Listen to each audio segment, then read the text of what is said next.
अब इसका इफेक्ट ये भी होगा कि संभल की वक्फ की प्रॉपर्टी नहीं रहेगी।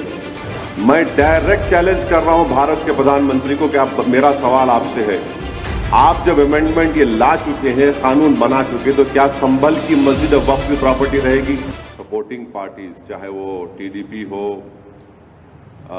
जेडीयू की नीतीश कुमार हो, चिराग पासवान हो, जयंत चौधरी हो, मांझी साहब हो, या फिर कुमारस्वामी हो, तो इनकी सपोर्ट से बीजेपी ने एक काले कानून को बनाया है।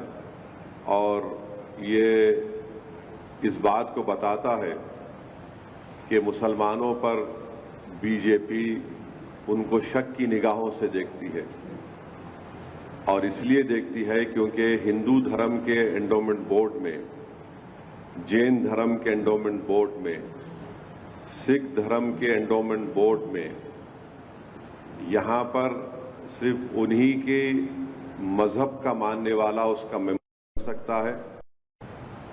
इन धर्म के बोर्डों में लिमिटेशन एक्ट नहीं होता। इन धर्मों में बाय यूसेज वो उस धर्म की प्रॉपर्टी बन सकती है, और इन धर्म के बोर्डों में दूसरे धर्म के मानने वाला भी उनको अपनी प्रॉपर्टी दे सकता है।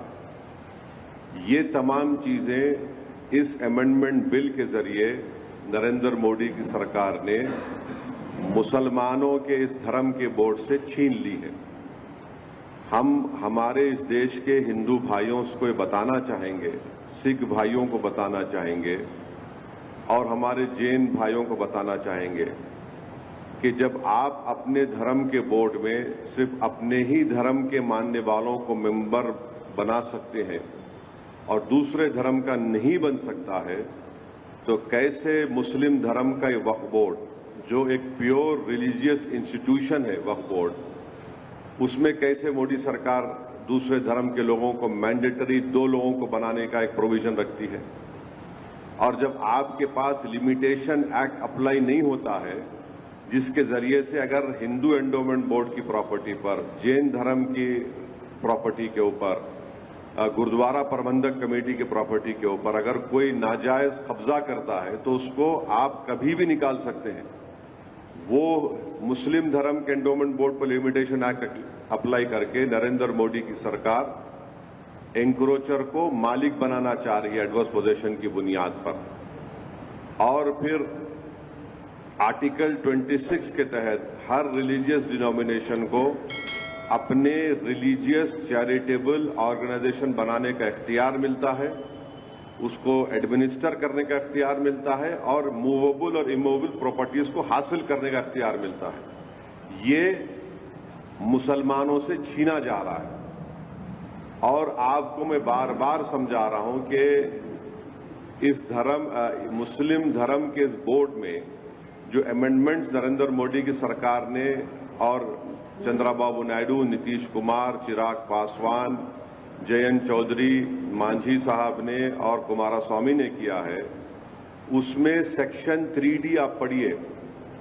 सेक्शन 3D को जब पार्लियामेंट में ये बिल डिबेट हो रहा था, उसको बुजदिली से अमेंडमेंट को पेश किया गया। और अमेंडमेंट क्या बोलता है कि जो भी मस्जिद, दरगाह, खानखा, आशुरखाने, इमाम बाड़े लॉजिकल ऑफ इंडिया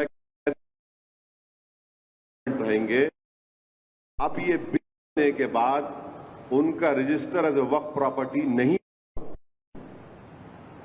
अब आप मेरे को बताइए, सच्चर कमेटी में 180 प्रॉपर्टीज, जो सच्चर कमेटी ने, आप उसके लास्ट पेजेस देखिए, आखिरी के 8-10 पेजेस में 180 प्रॉपर्टी सच्चर कमेटी ने कहा कि एएसआई के इलीगल ऑक्यूपेशन में है।